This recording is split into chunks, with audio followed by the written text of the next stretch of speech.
We have more medical coverage for you now at 10. Even during this pandemic, Mercy and CoxHealth are reminding non-COVID patients that doors are still open for emergency care. Both hospitals say they've taken additional safety measures, but as our David Chazanoff found out, this reminder isn't convincing for some people. David.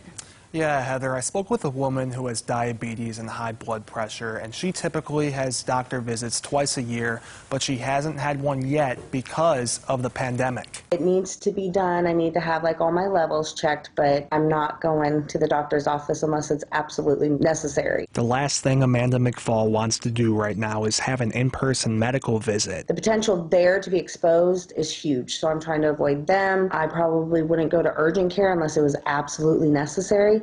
And I would not go to the ER, period. Given her health conditions, she wants to avoid COVID-19 at all costs. Because I do have a 12-year-old daughter that I need to be around because I want to be around for my family. Mercy Hospital is making sure non-COVID patients like Amanda are safe. Masks can be provided. We can escort them directly into exam rooms so that they're not exposed and feeling at risk, and others aren't either. All of those things are part of our standard protocols with both bringing patients into the rooms and the facility, as well as what we do after the patient leaves. Springfield Clinic President Jennifer McNay says in an emergency situation, Mercy uses its triage protocol. Where they're screened and immediately the physicians and the screeners are helping to direct patients to the right level of care. We want safety to be the primary factor here. As does CoxHealth. Amanda Hedgepeth explains. Social distancing in our waiting rooms, moving more items towards virtual visits so that patients don't have to come to this space. But for those whose symptoms require an in-person visit, we're ensuring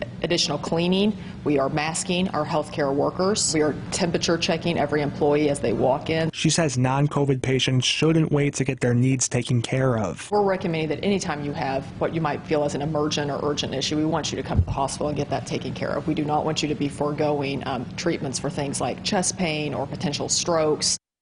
And both healthcare providers have also expanded their access to virtual care, which is what is recommended for non-emergency needs.